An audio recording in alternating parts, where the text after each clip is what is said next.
E aproveitando por um lado, a amizade que tenho com o Sandro, professor aqui da Faculdade de Lisboa, e a vinda do Vítor Salles Pinheiro, né?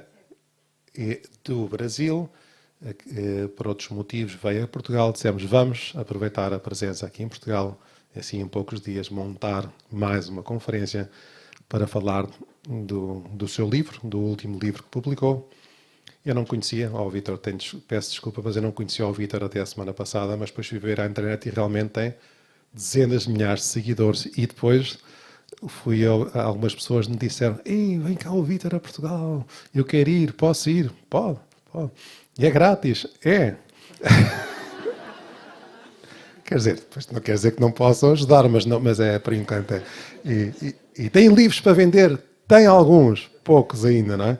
Poucos ainda. Portanto, eu fiquei a conhecer a semana passada e aquilo que conheci gostei muito. Já ontem conversámos um pouco. Espero que seja do vosso agrado esta conferência, que vai certamente ser animadora, inspiradora também para a vida, penso eu, porque nos ajudará a todos nós a sermos melhores cristãos. Também é um dos objetivos destas conferências que organizamos. Portanto, Vítor, quando quiser.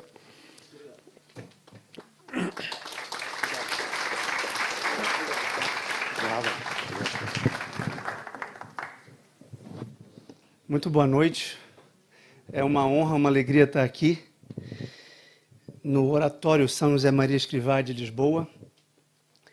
Parece estar realizando um sonho, porque quando o professor Sandro Alex, há mais de 20 anos atrás, me deu aulas de história do pensamento jurídico, eu descobri que o passado não é um corredor escuro, mas são as raízes da nossa existência individual e também da nossa identidade coletiva como nação brasileira, mas também como herdeiros dos portugueses e também, principalmente, como civilização construída sob a égide da cruz de Cristo pela Igreja Católica.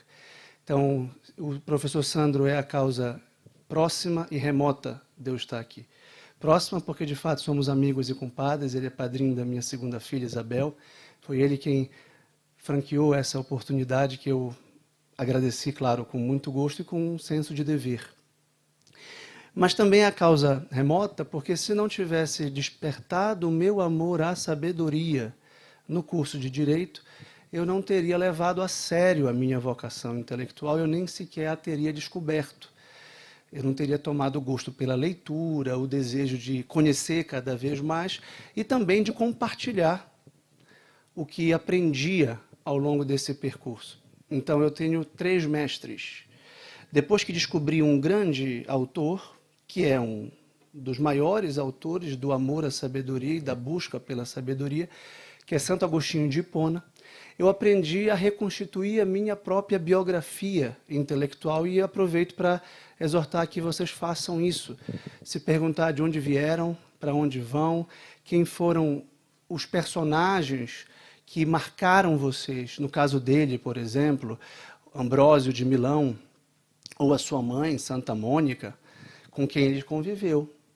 Seu filho Adeodato, seu amigo Vitorino, mas também Cícero, que foi um autor que, obviamente, ele não conheceu pessoalmente, mas que teve a possibilidade de marcá-lo profundamente, porque ele leu com vigor, leu com vontade, leu com sede de verdade. Então, o Sandro é um sábio que me marcou pessoalmente, mas também que me abriu, como ele mesmo me ensinou uma palavra, talvez castiça do nosso vernáculo, um reposteiro. Essa cortina ampla de um castelo medieval que me mostrou um horizonte, como hoje ele também descortinava um horizonte no Castelo de São Jorge ou nas igrejas que nós visitávamos. Por exemplo, neste meu último livro eu trato de Sófocles e de uma tragédia que eu conheci por intermédio dele, a Antígona. Então, o Sandro é a causa remota, porque junto com ele eu tive 2 grandes referências intelectuais. E eu as descrevo e as apresento no meu primeiro livro de ensaios, que é A Crise da Cultura e a Ordem do Amor, que são também conhecidos dele. O padre Fabrício Meroni, que foi quem me apresentou o Opus Dei, do Pontifício Instituto das Missões Estrangeiras, À época, ele coordenava o Centro de Cultura e Formação Cristã, CCFC, da Arquidiocese de Belém, do Pará, do Brasil, de onde eu venho, no contexto da nova evangelização da cultura, que o Papa João Paulo II instaurou. E o padre Fabrício Meroni convidava intelectuais renomados e importantes da cidade, sejam quais fossem as suas pertenças culturais e intelectuais. O professor Sandro foi um assíduo colaborador, ministrando aulas de história do direito, da filosofia, da bioética, enfim, explorando livremente, libérrimamente, os temas que tratasse. E como eu me interessei pela filosofia, porque o professor Sandro era professor de História do Pensamento Jurídico, então uma disciplina fronteiriça entre a história das ideias políticas, entre a história das ideias jurídicas e, claro, da própria filosofia, que é uma fonte da sabedoria e do direito. Eu me aproximei de um terceiro mestre chamado Benedito Nunes. E esse professor Benedito Nunes era um filósofo agnóstico, de extração heideggeriana e também sartriana, mas era um cultor da literatura, da grande literatura, de Homero, passando por Dante, a Goethe, Camões, é claro, Cervantes, até a literatura contemporânea e moderna. Então, com esses três mestres, eu tive o interesse profundo por três áreas. Áreas que são as áreas sapienciais, poderíamos dizer assim, áreas da sabedoria. Há dois modos de ser sábios. Primeiro, o melhor, o mais importante e o mais decisivo: conhecer um sábio. Nem todos têm a graça de conhecer um sábio. Eu tive a graça de conhecer três. Então, eu vou ser muito cobrado por Deus. Quando ele me disser: o que você fez com as oportunidades que eu lhe dei? Você as desperdiçou ou você as valorizou? Eu procuro valorizá-las. Em segundo lugar, é ler livro dos sábios. Hoje eu fui no Mosteiro dos Jerônimos e há três sábios lá, cujos corpos estão lá. O maior deles, provavelmente, claro, Luís Vaz de Camões. Vasco da Gama, que tem um papel importante numa sabedoria de navegação. E Alexandre Herculano. E Alexandre Herculano tem duas frases dele lá numa... Como é o nome? É o cenáculo? Não, não, dentro do claustro tem uma sala que não é o cenáculo. Como é o nome dessa sala? Onde ele está? Cabido? Não. Capítulo. Obrigado, exato. E tem duas frases dele. Eu não vou recorrer a elas, minha memória é fraca, mas uma delas dizia assim, uma falava sobre a morte e a outra falava sobre os sábios que, de algum modo, alcançaram uma parcela maior da verdade para os outros. Então, o sábio é quem ensina o que aprendeu. As três áreas que se podem estudar, são quatro, na verdade. São essas áreas que nós temos dificuldade de profissionalizar. E, portanto, na nossa época utilitarista, economicista, materialista, nós temos dificuldade de valorizar, porque nós valorizamos o que é economicamente rentável e socialmente reconhecido na forma de uma profissão, que são a filosofia, a teologia, a literatura e a história. Essas são áreas profundamente sapienciais, porque o desejo delas é conhecer a verdade e não fazer alguma coisa. O médico quer conhecer a verdade do corpo para promover a saúde. Um jurista, um advogado, um homem das leis, quer conhecer as leis para defender os seus juízos em juízo, os seus clientes em juízo, perdão. Um engenheiro quer conhecer a verdade das formas geométricas e materiais para construir um prédio e assim por diante. Então nós temos muitas profissões e muitas atividades intelectuais valiosíssimas que têm uma finalidade técnico-profissionalizante, que têm uma finalidade material e nós desejamos e agradecemos por todas elas. Mas elas não necessariamente acarretam a sabedoria. O Pascal, que é um grande sábio, também dizia que a ciência sem a sabedoria é a ruína da alma. A gente pode ter a ciência de construir uma bomba atômica. A gente pode ter a ciência falsa do racismo. Então, a sabedoria é o conhecimento da verdade, da bondade e da beleza. E é muito difícil encerrar a sabedoria numa fórmula. A sabedoria é o conjunto dos saberes, mas principalmente o saber global e total que dá sentido à vida e que unifica todos os saberes. Esse princípio fundamental da sabedoria, desde Platão e Aristóteles, se chamava ser divino. Porque ele é transcendente, porque ele engloba como uma abóboda ou uma coluna do edifício todos os outros saberes particulares, como esses das faculdades. A teologia e a filosofia não eram uma disciplina entre outras, eram as disciplinas arquitetônicas, eram as estruturas metafísicas do conhecimento. Na academia de Platão, ou no liceu de Aristóteles, era a filosofia, mas uma filosofia bastante teológica, com T minúsculo, porque buscava Deus, o divino. Acontece que houve um acontecimento, desculpem a malformulação, houve um grande acontecimento, que foi a encarnação do Verbo de Deus.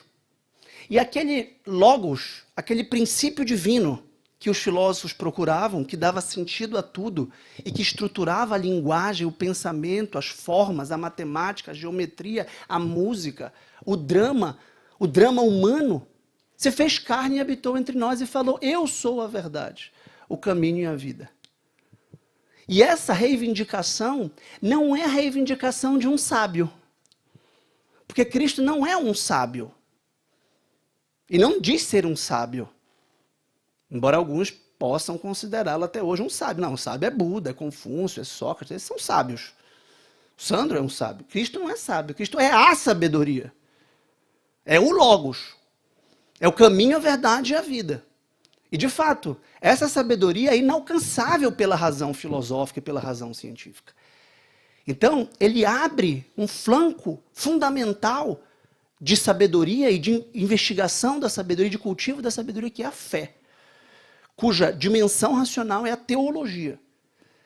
E eu, estudando, procurando, investigando, encontrei em São José Maria uma síntese e um equilíbrio existencial dessas dimensões de fé e razão que eu tinha conhecido com o Sandro, com o padre Fabrício e com o Benedito Nunes. Mas quem deu forma à minha vida intelectual foi São José Maria Escrivá. Quando disse para o apóstolo moderno, uma hora de oração, uma hora de estudo é uma hora de oração. Aqueles que puderem ser sábios, nós não lhe perdoaremos que não sejam. E que diz também algo muito interessante que até hoje eu procuro interpretar, no mesmo livro Caminho. Esses dois pontos estão num capítulo chamado Estudo. Este terceiro que eu vou citar está num capítulo chamado Vida Sobrenatural, que diz paradoxo. É mais fácil ser sábio do que ser santo, mas é mais acessível ser santo do que ser sábio. Nem todo sábio é santo, e nem todo santo é sábio. No entanto, alguns são chamados a serem santos e sábios. Estes, na história da igreja, são os doutores da igreja. São aqueles que ensinam não só com a vida, mas também com as letras e, de algum modo, têm que ser estudados, como Santa Teresinha do Menino Jesus, como Santa Teresa de Ávila, como Santa Catarina de Sena, como São Tomás de Aquino, é claro, Santo Agostinho. E os sábios, eles são capazes de falar, eles são capazes de explicar, eles são capazes de nos fazer pensar. Então, a sabedoria humana tem essa dimensão de pensamento verbal, que é o que nós estamos fazendo aqui. E o título da palestra, inspirada num livro do Harold Bloom, que o Sandro me apresentou também há muitas décadas, Onde Encontrar Sabedoria, é um cultivo humanista da literatura, sobretudo. Os autores que estão lá são Platão, são Cervantes, Dante, Shakespeare. Isso que a gente poderia chamar de humanismo. E é claro, um humanismo cristão, que é o humanismo a que eu pertenço, que é este que cultiva a literatura, a filosofia e a teologia, aberto à revelação e aderindo à revelação, se assim o coração, não só a razão, nos disser ou nos atrair. Onde encontrar a sabedoria? Eu já respondi. Primeiro, nos sábios que a encarnam. Por exemplo, Sócrates não escreveu nada. Jesus Cristo não escreveu nada, segundo consta, exceto uma vez numa areia, quando queriam apedrejar a adúltera. Depois disso, aquele que não tiver pecado, atire a primeira pedra. E se especula muito o que ele escreveu. Começaram a sair dos mais velhos aos mais novos. Talvez ele tenha escrito o nome de cada um e o dia, ou o nome e um acontecimento. E leram ali, puxa, ele está lembrando que eu não sou indefectível, eu não sou perfeito. Né? Ou ninguém sabe o que ele escreveu. Né? O fato é que ele é o verbo de Deus, ele é a palavra de Deus pela qual todas as coisas foram feitas. Ele é a luz que resplandece nas trevas. E ele falou, e outros escreveram, mas São João diz 2 vezes no final do Evangelho, se todas as coisas que ele fez e falou fossem escritas, nem todos os livros do mundo caberiam. A superabundância de sentidos e de significados do que ele fez. Os evangelhos são apenas uma parcela muito ínfima de tudo o que ele fez e é. Os discípulos de Cristo tinham a responsabilidade de comunicá-lo com a própria vida aos outros. E com isso surge a tradição apostólica, que é fonte da fé. Mas a tradição apostólica não é a única forma de contato e comunicação sapiencial. Porque havia, quando Sócrates morreu, uma grande disputa entre os discípulos de Sócrates, que não estabeleceu uma dinastia ou que não estabeleceu uma tradição ordenada, não fundou uma igreja sob a rocha de Pedro, por exemplo. Por isso que nós temos a segurança católica de crer em Cristo pela sua esposa, pelo seu corpo místico que somos nós, a igreja, que é hierárquica. Como o corpo é hierárquico, nós temos uma cabeça visível, que é o Santo Padre e o Papa. Por isso que a fé católica é segura, é uma rocha. Nós não ficamos especulando, nós não nos perdemos divagando, porque nós temos uma tradição sapiencial. E um dos principais discípulos de Sócrates, o maior escritor da antiguidade, na prosa poética, é Platão. E Platão, curiosamente, critica a escrita num diálogo lindo chamado Fedro. E nesse diálogo ele diz que a escrita, primeiro, prejudica a memória. Segundo, impede o contato com um mestre que não está lá para responder às suas dúvidas. Porque se eu estou com um livro, por que eu gosto tanto de eventos presenciais? Porque é tão bom e porque eu tenho viajado, muito obrigado, padre, pelo Brasil e agora talvez inaugurando, quem sabe, viagens mais longas, ultramarinas. Talvez eu precise de uma caravela.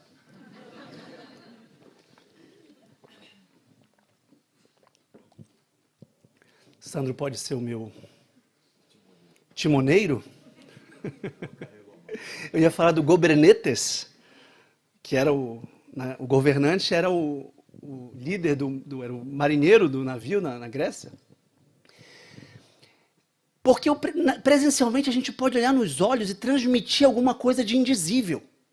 E a gente pode estabelecer relações interpessoais que penetram muito mais profundamente no nosso coração. A partir dos sentidos, a partir da inteligência e a partir, sobretudo, do coração. Por isso que Santo Agostinho não fala só de Cícero ou dos platônicos, ele se referia a livros, principalmente de Plotino. Quando ele falava os platônicos que eu li. Não, os platônicos que eu conhecia, como Vitorino. Claro que entre Plotino e Vitorino, do ponto de vista de profundidade filosófica, é incomparável. Mas é mais importante conhecer um filósofo de verdade, ainda que não seja um grande filósofo, do que só conhecer filósofos de verdade pelos livros. Vou repetir, é muito melhor conhecer um filósofo de verdade, ainda que não seja o melhor, o maior filósofo do mundo, do que só conhecer verdadeiros filósofos pela forma literária. Porque a forma literária, por mais perfeita que seja, cristaliza e, de algum modo, perde a vivacidade do diálogo, porque sabedoria é diálogo. E a verdadeira maneira de ler um livro é dialogando com ele, é questionando e se deixando questionar. Todo livro é uma grande questão que nos interroga, que nos provoca, que nos convoca, que nos exorta. E o que eu procurei fazer neste livro foi apresentar 16 autores que me marcaram no meu percurso intelectual. 7 dos quais eu prefaciei para obras publicadas no Brasil. O Brasil passa, como vocês sabem, senão eu não estaria aqui, por uma renovação cultural e bibliográfica, de edições, de publicações e de palestras como essa.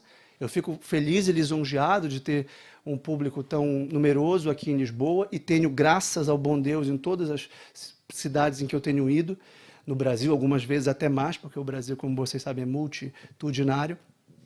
E é muito importante que esse processo seja acompanhado de livros. Eu refiro aqui, e aliás, uma das editoras que eu prefaciei foi a editora Quadrante, que é a editora que publica Nosso Padre São José Maria no Brasil. Eu prefaciei um livro para a editora Quadrante chamado Arte, Só Quem Ama Canta, Arte e Contemplação, de um filósofo católico tomista chamado Josef Pieper, que o Papa Bento XVI cita várias vezes e gosta muito, autor de um livro famoso, As Virtudes Fundamentais. Então, são estudos pequenos e serenos. Por exemplo, este, Arte e Contemplação, Só Quem Ama Canta. Certas verdades só são acessíveis pela beleza. A beleza é a figuração sensível da verdade. É a manifestação sensível da verdade e da bondade. Eu vim agora não só do Mosteiro dos Jerônimos, mas também a gente foi à Catedral da Sé e também ao Museu de Arte Antiga.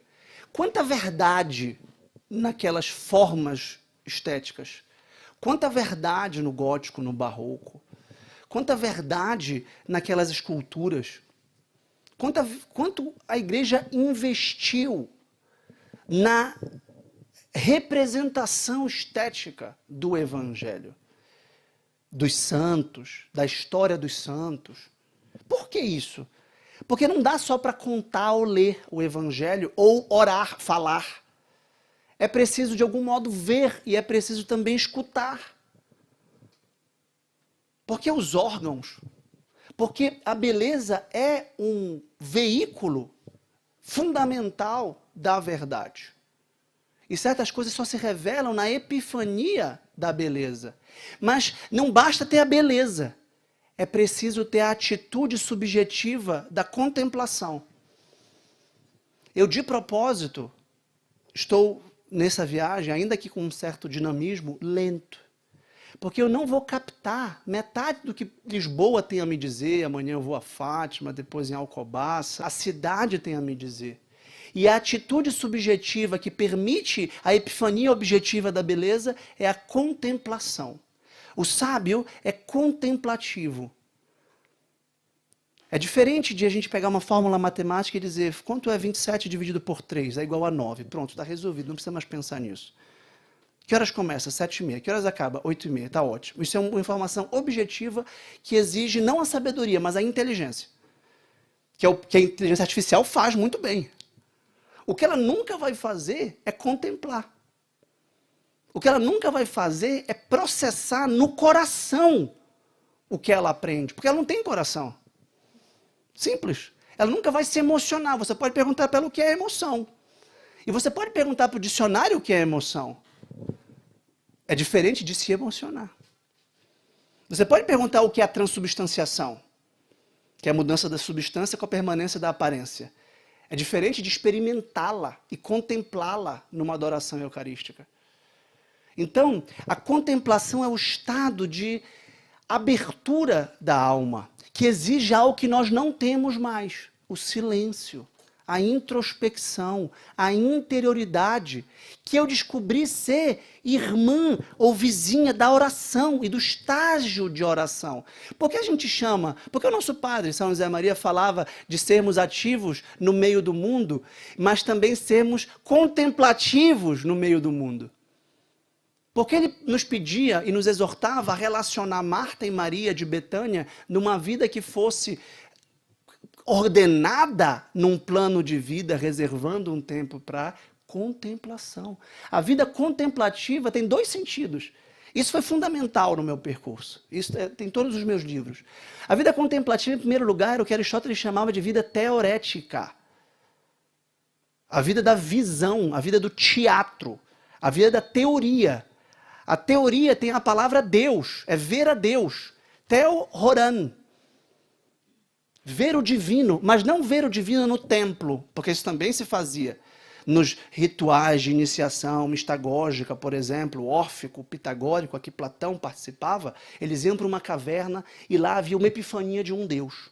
Eles ficavam contemplando o Deus a partir de um rito de iniciação, com músicas. Alguns ritos eram eróticos, outros ritos eram dionisíacos, com bebida, com exaltação dos coribantes, né? E a igreja nos convida a irmos contemplar os mistérios da nossa salvação. Isso é a liturgia, que é uma atitude contemplativa. Então, a vida contemplativa dos contemplativos, por exemplo, hoje eu estava lendo um pouco de quem eram esses Jerônimos, que eu não tinha ouvido falar, tá? Que era uma ordem contemplativa, como a primeira que pertenceu a Santo Antônio, que foi a dos agostinianos. E aí são ordens de oração e contemplação. Algumas delas, como as agostinianas e as do Jerônimo, eram intelectuais também. Havia um oratório e um escritório, onde se orava, se contemplava, se via a Deus, se falava com Deus, porque orar também é falar, quer dizer, é falar, e se teorizava, esse eu quis dizer, se teorizava, se orava e se escrevia e se lia. E não havia esse ora et labora, o trabalho intelectual era correlato ao trabalho manual para impedir o ócio e perfazia toda a vida dos monges, por exemplo. Eu começo o meu livro, Amor à Sabedoria, falando de uma obra-prima que me marcou muito, chamada A Vida Intelectual, Seu Espírito e Seus Métodos, de um padre dominicano chamado Antoine Gilbert Sertillanges. E esse livro me marcou muito, e hoje eu posso dizer, vejam como a sabedoria é a aquisição de um vocabulário, é a aquisição de conceitos. Eu pude ver no Sandro, no Benedito Nunes e no Padre Fabrício, intelectuais de verdade, que amavam e se devotavam à verdade. E que a buscavam. E verdade contemplada é verdade compartilhada. E verdade contemplada é verdade obedecida. Por isso que o sábio transpira sabedoria. E se não transpira é porque não é sábio. Ele transpira amor, porque a sabedoria precisa ser amada. Quando chamam Pitágoras de sábio, Pitágoras é um dos 7 sofoi, é um dos 7 sábios da antiguidade, ele fala, eu não sou sábio. Tales, então eu não sou sábio, o que eu realmente sou, eu amo a sabedoria. E no banquete de Platão, chega Sócrates e fala, Sócrates é um sábio, ele falou assim, não, eu só sei uma coisa, eu sei amar. Eu só entendo mesmo de amor. E ele explica no banquete que o amor superior é o amor à sabedoria. E que a filosofia educa a nossa alma, educa o nosso corpo, educa as nossas paixões, educa o nosso intelecto, purifica a nossa inteligência, purifica as nossas ações. E nós passamos a aderir à verdade com mais vontade. Por isso, e tem 3 santos agostinhos representados no Museu de Arte Antiga, segundo eu contei. E todos eles têm o signo tradicional de Santo Agostinho, que são 3. O meu livro tem na capa Santo Agostinho. Mas o signo que tem aqui é o predominante, que é o coração. Além do coração, Santo Agostinho é representado com o livro e com o fogo. E aqui há todas essas representações da luz iluminando e queimando o seu coração. Porque Jesus é a luz que resplandece nas trevas. É a luz que brilha nas trevas. Então a sabedoria ilumina a nossa vida. É uma luz. E às vezes a gente continua nesse argumento e parece abstrato. E por isso o meu livro não fala só da sabedoria, do vida intelectual, do Sertillanges, ou da poesia e da arte. Aliás, eu estava lembrando, o primeiro poeta que eu cito é o Vosso, como é bom poder usar a segunda pessoa do plural, que foi obsoletizada, escanteada e suspensa no português no Brasil. O vosso grande, ou o nosso grande poeta, Camões. Porque o Camões dizia que se transforma o amante na coisa amada. E quando eu descobri a busca pela sabedoria, não basta buscar e amar a sabedoria, é preciso querer ser sábio. E querer ser sábio, no fundo, para o cristão, é querer comungar do corpo e da alma de Cristo. Por isso que o cristão é outro Cristo. E a comunhão, que é o sacramento fundamental da nossa fé, é o desejo de incorporação a Cristo. Em Cristo, é o desejo de ser enxertado no corpo de Cristo. Vós sois a videira, vós sois os ramos, eu sou a videira. É o desejo de se deixar uma transfusão de sangue à Sagrada Eucaristia. Então não foi difícil, e quanto mais eu aprofundo na tradição cristã, que é uma tradição de 3 grandes culturas, como vocês sabem, da cultura hebraica, é claro, do Antigo Testamento, mas também da cultura grega e da cultura latina. E São Paulo é a figura-chave para entender essa mestiçagem cultural que permitiu o nascimento do cristianismo. porque ele era fariseu, puro sangue, da tribo de Benjamim. Ele era cidadão romano, apelava a César, se fosse preciso, e foi. Conhecia as leis romanas, tinha livre curso pelo Império, e era um intelectual de língua grega, que era a língua comum, a língua cosmopolita da época, por isso que escreveu em grego, assim como os outros textos do Novo Testamento, na sua maioria, ou pelo menos as versões que chegaram até nós. Então não foi difícil para São Paulo, ou para, sobretudo depois, São Justino Mártir, para o próprio São João, que era chamado de teólogo, mas também de filósofo na Antiguidade, porque esse João especulava. O prólogo de João, por exemplo, fala do princípio. O princípio era o que buscavam os filósofos. Qual é o princípio das coisas? Tales disse, é a água. Por quê? Porque a água está por toda parte. A água está no nosso corpo, a água está no ar, a água está no mar, a água está no céu. A água é um elemento arcaico, arqueológico, fundamental. A água é vida. Porque ele estava no Mediterrâneo, estava em Mileto, e para onde ele olhava era água. Depois Heráclito diz, por exemplo, que não, o princípio é o fogo, que ilumina, e a gente pode lembrar de imediato a sarça ardente que Moisés encontra, a epifania de Moisés, a teofania de Moisés, que vê uma sarça ardente, essa expressão que ficou aqui em Portugal, sarça ardente, aquele fogo, aquele arbusto queimante, né? Aquele arbusto que não consome, mas que arde, que ilumina, que não para. Eu sou aquele que é, eu sou o que sou, eu sou o ser. Não foi difícil para Santo Tomás de Aquino, depois, por meio de Aristóteles, associar ou explicar filosoficamente Deus como esse ser supremo, absoluto, inconcurso, o princípio de tudo que não poderia não ser, a causa não causada. Então vejam como a filosofia é muito importante na pesquisa, no amor à sabedoria. A filosofia é o amor à sabedoria, mas ela está aberta à teologia, pela revelação da encarnação do Verbo. E o meu livro também traz, além de Santo Agostinho, a própria Sagrada Escritura. Por exemplo, um dos ensaios com os quais eu conversei com o próprio Sandro no meu clube de leitura, do qual provém alguns dos ensaios deste livro, é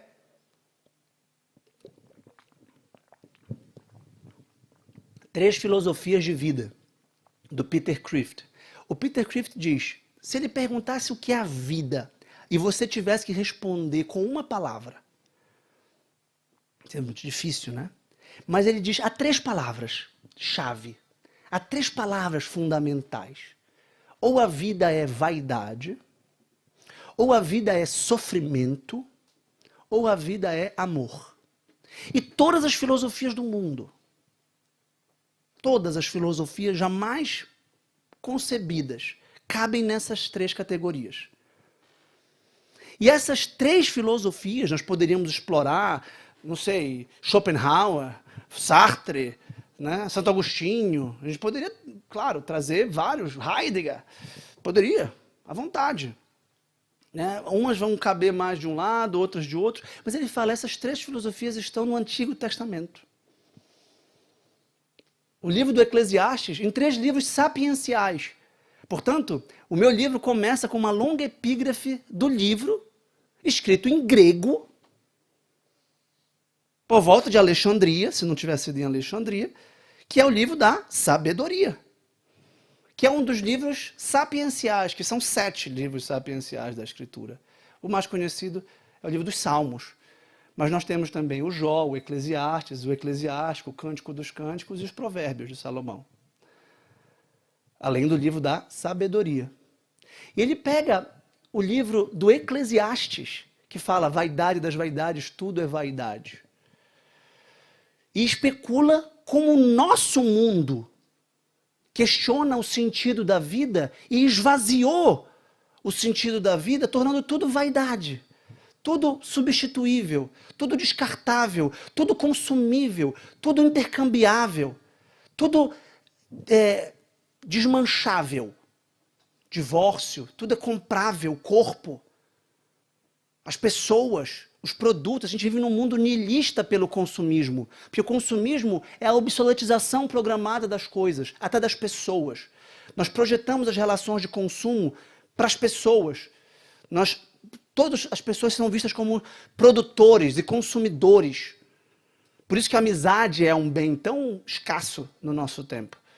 Porque é um tempo acelerado, é um tempo apressado, é um tempo de mudanças muito rápidas e tudo é visto como consumível. E quando a gente consome e leva para casa, acabou. Por exemplo, eu falo isso no primeiro capítulo, o consumismo intelectual. Na internet, isso me incomoda muito, que é o meu trabalho, inclusive. Me incomoda muito o fato das pessoas comprarem cursos e não os assistirem. Porque a graça está em comprá-lo. Como é querer participar. Comprar um livro e não lê-lo. Eu tive com o Ralph Martin e o Scott Hahn há pouco tempo, há um ano atrás em São Paulo. E o Ralph Martin disse, não comprem o meu livro se vocês não forem ler. Eu não digo isso, comprem, por favor, comprem, podem comprar à vontade. A casa agradece, preciso levar pão para casa. Mas ele já é um senhor, é um pensador importante da igreja, é importante para a renovação carismática católica nos Estados Unidos. Tinha contato com o Papa João Paulo II, inclusive. E ele ficava chateado, quando ele chegava com as pessoas, você leu? Não, você comprou meu livro, mas não leu. É um consumismo que o intelectual também tem, que as mulheres às vezes têm pelas roupas ou pelos carros, enfim. Então a vaidade, o esvaziamento de tudo. Depois, há quem considere a vida um enorme sofrimento. Um sofrimento infinito, um sofrimento inexorável. E há quem considere, como nós cristãos, é claro, a vida como amor, que redime o sofrimento e preenche o vazio que existe no nosso coração. E isso ele associa com o inferno, que é a vaidade de tudo, o purgatório com o sofrimento e o paraíso com o amor. Ele relaciona a Dante, ele relaciona a Heidegger, que é um filósofo alemão, que falava dos 3 estados afetivos fundamentais, do tédio, que é a vaidade, né? da solidão ou da angústia, que é o sofrimento, tá? O tédio é diferente da angústia, e o amor, que ele chama de empatia, de amizade, ou mesmo de amor. Esse é um dos ensaios do meu livro. Depois eu falo de Santo Agostinho, e eu falo também de literatura secular. É interessante que como eu tentei mostrar no começo, porque eu tive influência do Benedito Nunes e do padre Fabrício, que valorizava o que veio antes do cristianismo e também do que vem depois do cristianismo, como sementes do verbo, como elementos da cultura e da literatura que podem nos mostrar a verdade humana, muitas vezes pela sua ausência. Eu também apresento neste meu livro alguma literatura secular. Por exemplo, é claro que você pode encontrar muita sabedoria no Dom Quixote, por exemplo, que não é um livro ostensivamente cristão apologético. E que muita da sabedoria do Quixote, muito da paródia, da ironia do Quixote é cristã. Embora isso não esteja explicitamente dito a todas as letras. Não é a história de um santo, não é uma geografia. A gente poderia até considerar que é um anti-herói, é um louco. É um louco engraçado, mas que ao mesmo tempo é nobre. A gente não sabe muito bem como, porque esse é um dos enigmas da grande obra. Porque a verdadeira obra não fecha, abre. Essa é a verdadeira obra. E eu trato 2 dessas obras, antes de Cristo e depois de Cristo. A Ilíada de Homero, sobre a morte de Homero, que me interessou por muito tempo, porque o tema central da vida é a morte. O tema central da vida é a Páscoa. Esse é o tema central. Nós vamos morrer. Disseram a Sócrates, depois do julgamento. Senhor Sócrates, o senhor está condenado à morte. Qual é a sua última palavra? Ele falou, a minha última palavra é a seguinte, os senhores também estão condenados à morte. A minha vai ser, talvez, daqui a pouco. E depois de Platão ainda escreve um segundo diálogo, na verdade é um 4º diálogo da morte de Sócrates. O Eutífron, o Críton, a Apologia e o Fédon. São 4 diálogos que Platão escreveu sobre a morte. E o Fédon é o diálogo final. E Sócrates está sereno, porque diz que a morte é a separação da alma e do corpo, já que a alma é imortal.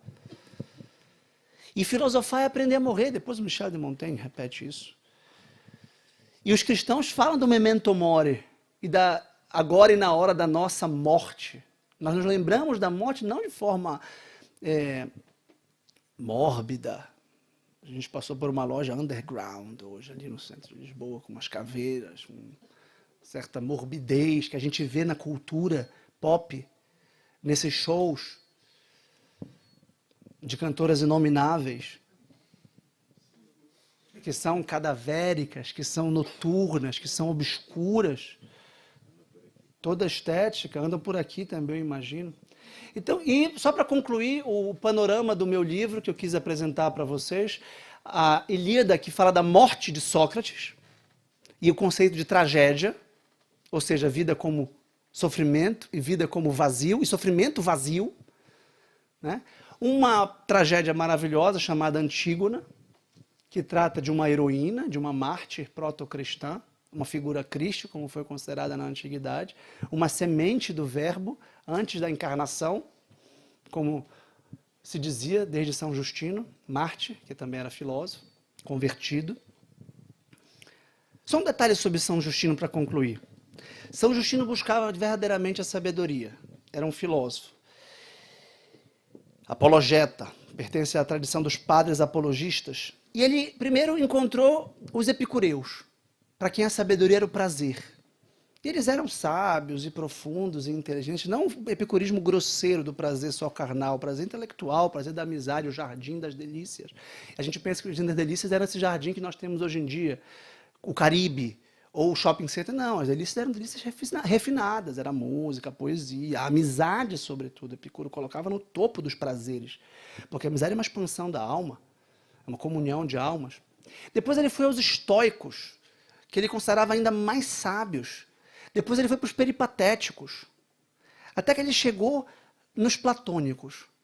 E eles perceberam que de todos os filósofos, ele percebeu dessas escolas antigas, os platônicos eram os mais autênticos, os mais sinceros, os mais amantes e os mais desejosos de conhecer a verdade última das coisas. Até que ele conhece um cristão, que diz que essa verdade última das coisas se fez carne e habitou entre nós e de algum modo está disponível pelo amor e pela fé a ser assimilado. E ele se converte.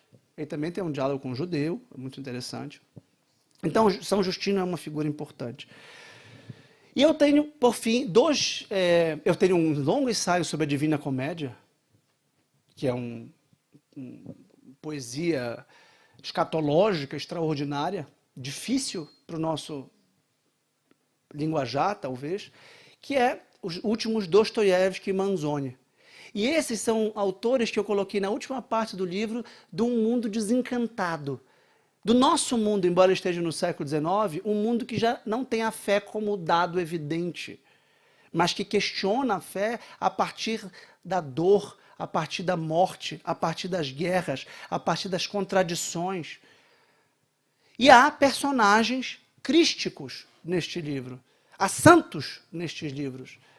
Não só santos seculares, heróis, mas também santos, efetivamente, que têm a coragem de amar e de esperar contra toda esperança, para lembrar de São Paulo, se referindo a Abraão na carta aos Romanos. Muito obrigado. Ficaria mais tempo, se tiverem perguntas.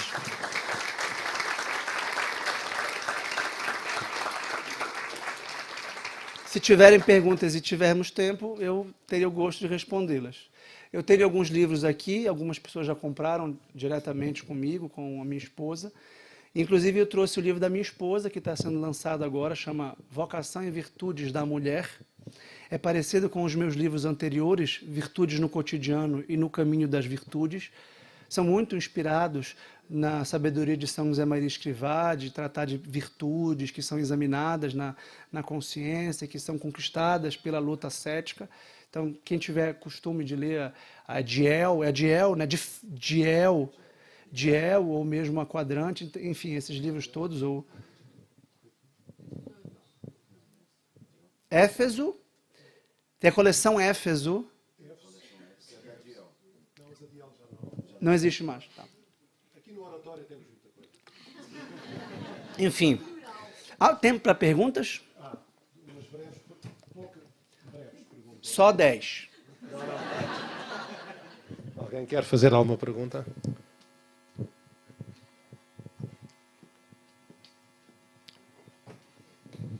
pergunta breve. Então, eu percebi que também terá abordado o direito natural e como fonte da teoria jurídica, e gostava que expusesse alguma coisa sobre isso, se for possível. Com todo prazer. A gente escolhe 3 perguntas e as responde em conjunto. Isso. Mais alguma? Claro.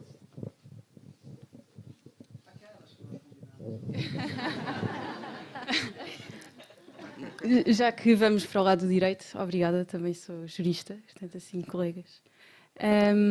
E era se esta tricotomia amor, no fundo, vaidade ou sofrimento, se também podemos aplicar à base do nosso direito, se há espaço no nosso direito para ter uma base de amor ou se a lógica deve ser a da vaidade ou do evitar o sofrimento.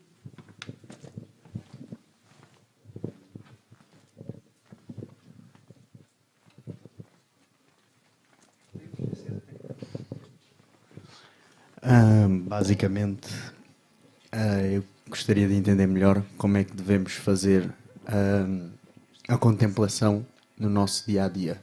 Se devemos tirar um tempo, se devemos nos afastar, como é que isso se realiza voltado ao amor à sabedoria e também à evolução espiritual em rumo à santidade. Rumo à santidade.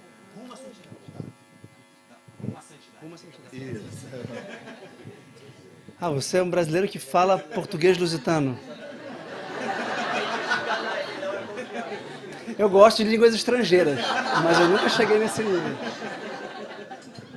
Impressionante. Vamos de 3 em 3, é isso? Se tiver tempo, eu vou responder essas 3. Elas já estão de bom tamanho. E eu vou começar pela terceira. Como praticar a contemplação no dia a dia? O mais difícil é o silenciamento. É aprender a silenciar. E, na minha opinião, nós temos um arqui-inimigo do silêncio, que é o celular, que nos superexcita, que nos hiperconecta, que nos torna sempre predispostos a ver uma mensagem, viciados em dopamina, e não permitimos que o nosso pensamento, de algum modo, flua no seu ritmo. E o antídoto a esse ritmo frenético, pirotécnico do celular, é a leitura. Portanto, a resposta que eu daria, que eu dou há muito tempo e que eu pratico, é a leitura. Se você conseguir aumentar o tempo de leitura diário, você vai naturalmente alcançar o espírito contemplativo. Esse espírito contemplativo exige o respeito do ritmo do pensamento. E a grande vantagem da leitura, como ato individual de acompanhar um autor, é porque você obedece o ritmo do seu pensamento. Você não pode ler, a não ser que tenha alguma pressa. Não é estudar para uma prova, não é acabar um livro.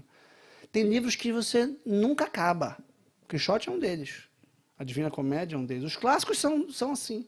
Você nunca acaba. Por isso que eu quis reproduzir grandes excertos dos livros que me marcaram. Porque, pelo menos, foi editado para os outros, mas, pelo menos, para mim, eu tenho aqui um caderno de anotações dos autores que, se eu pegar os próprios livros, esses 16 livros, eles estarão marcados. Porque eu preciso recorrer a eles sempre para contemplar. Contemplar é ver demoradamente. É sinônimo também de admirar. Em homenagem a um grande poeta de vocês, nosso, Fernando Pessoa, vosso, não de vocês. Fernando Pessoa na figura de Alberto Caeiro. Sei ter o pasmo essencial, eu ando pela estrada, indo para um lado e por outro, e como se eu olhasse pela primeira vez deveras. Sei me dar conta disso, sei ter o pasmo essencial. Ou seja, ele é um homem contemplativo. É verdade que o tipo de contemplação do Alberto Caeiro é diferente, que é uma contemplação antimetafísica, porque pensar está doente dos sentidos, e ver é não pensar nisso, e é uma fruição direta da experiência sensível, sem a mediação conceitual da inteligência, que de algum modo nos afasta das coisas.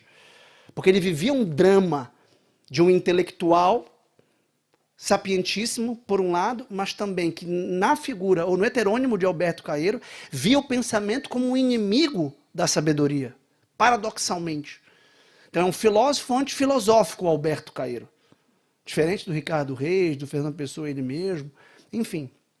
Então é preciso admirar. E o pior, nós não temos tempo para admirar. Uma das coisas que me fascinou ao aceitar essa proposta de um plano de vida espiritual é porque é a garantia virtuosa e ordenada da vida contemplativa.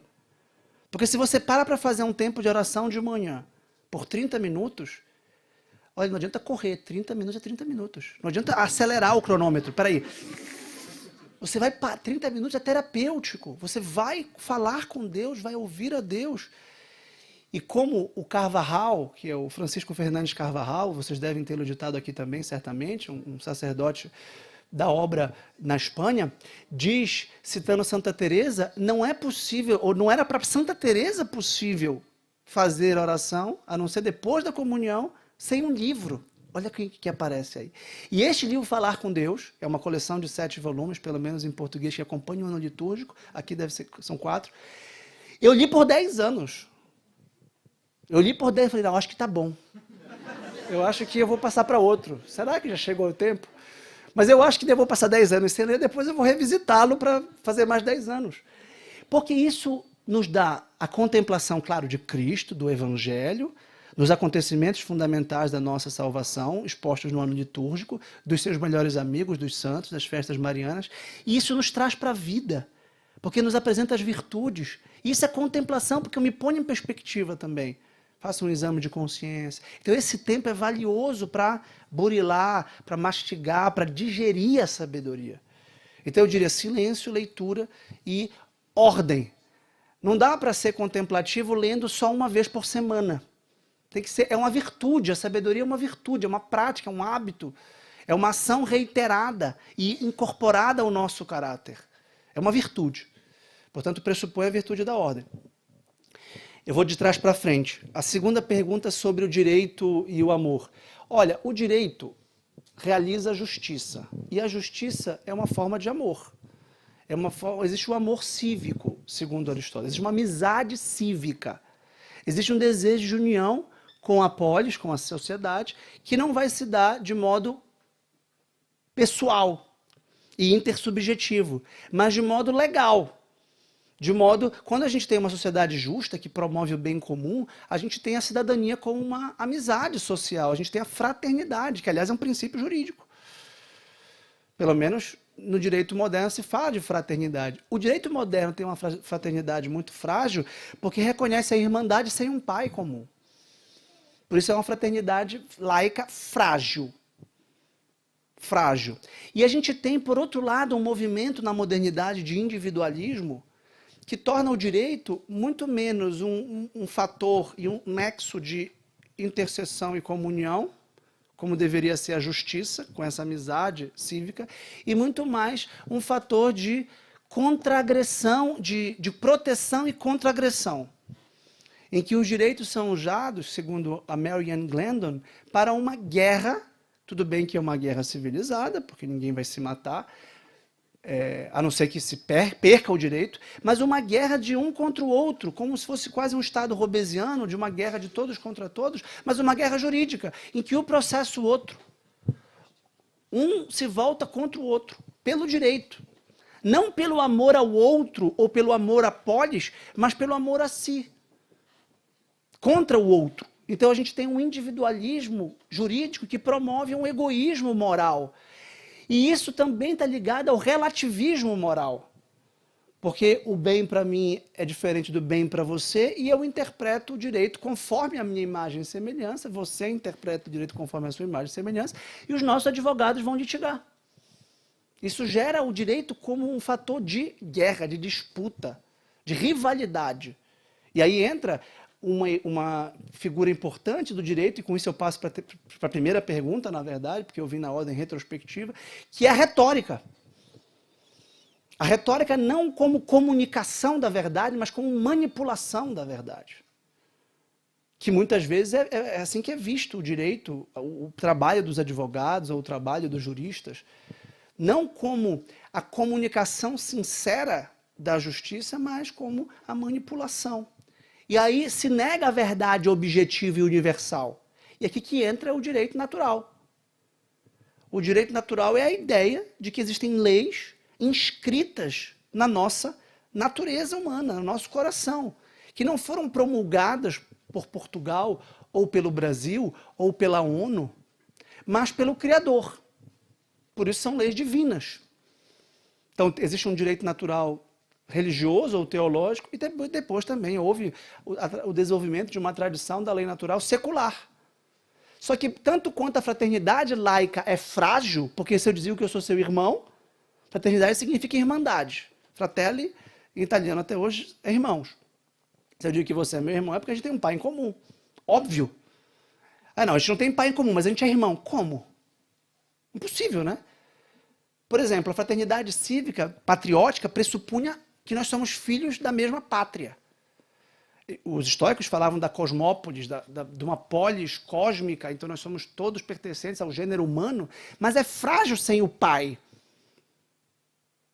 E aí, o direito natural tem uma tradição especulativa, uma tradição jurídica também, o Sandro se retirou, estuda isso especificamente na história, e como ele é fonte do direito das gentes, do direito comum, que foi resgatado principalmente com a Declaração Universal dos Direitos Humanos de 1948, depois do genocídio, dos atentados contra a humanidade, do sentimento de pertença ao gênero humano, de modo que a escravidão atenta contra toda a humanidade. A escravidão atenta gravemente contra o direito natural, porque você jamais pode considerar uma pessoa uma coisa que é suscetível de ser vendida ou comprada. Você jamais pode atentar contra a liberdade das pessoas, porque cada pessoa pode construir o seu próprio destino. Porque tem inteligência e vontade, tanto quanto você. Então, há uma série de princípios, como o princípio da reciprocidade que Nosso Senhor trata no Evangelho, faz com os outros o que tu queres que façam contigo. Isso é um princípio elementar da lei natural, da reciprocidade. Não faz com os outros, é a regra de ouro. A regra de prata é não faz com os outros o que tu não querias que fizesse contigo. O que é o princípio da igualdade, da legalidade, da proporcionalidade, se não parâmetros racionais para o convívio social, tanto mais harmônico e justo quanto possível. Isso é a lei natural, é a razão do direito, é a razão moral do direito.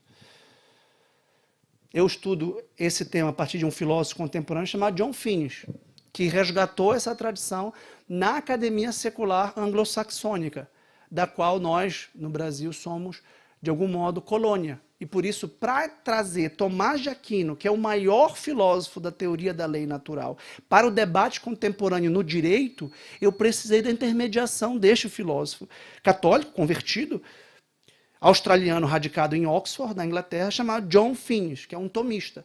E graças a Deus eu consegui. Mas é claro que quando as pessoas percebem que ele é tomista, portanto católico, e portanto acreditam que articula fé e razão, há um preconceito e há uma exclusão, inclusive acadêmica, porque é como se não pudesse. Eles são liberais, pero no mucho, pero no troppo. Você é livre? Não, mas aí não, você não é livre para isso. Não, mas eu não era livre, você não disse que todo mundo tem liberdade, a liberdade de expressão, a liberdade acadêmica. Não, mas isso aí você não pode pensar, isso você não pode falar. Então existe uma tensão acadêmica em relação a essas teorias, e a gente não tem medo, a gente é corajoso e vai adiante. Muitíssimo obrigado.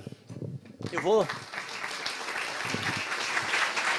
Se houver tempo, eu vou assinar os livros que quiserem. Muito obrigado, Vítor.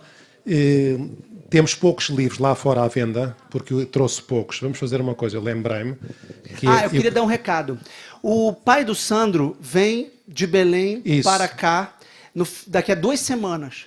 Quem tiver interesse em adquirir dos meus livros ou da minha esposa, é só colocar o nome que eu faço chegar aqui, tá? Aí em pouco tempo. Ou então mandam uma mensagem para o e-mail do Oratório de São José Maria e depois já se trata das contas e fazemos isso. Muito obrigado pela sua presença. Agora sim pude ver uma vez mais ao vivo aquilo que tem sido a renovação católica no Brasil. Porque nós, com muita alegria, vemos aqui no Oratório, eu comento isto com outros padres amigos também, que vê-se que muitos brasileiros, graças a tantas pessoas, influências nas redes sociais, o Padre Paulo Ricardo, o Vítor e tantos outros têm catequizado o Brasil, apesar que têm catequizado, e vê-se que chega pessoas aqui a Portugal e no Brasil inteiro também pessoas com missa diária, com as virtudes, esforço por viver as virtudes. Quem não conhece o oratório e fica a conhecer, podem ver no site Oratório de São José Maria todas as atividades que organizamos, até subscrever o canal do WhatsApp para receberem as atividades, estarem a par das atividades. Quanto aos livros, quando acabarem, fazem isto que acabámos de referir. E mais nada. Muito obrigado. Muito obrigado.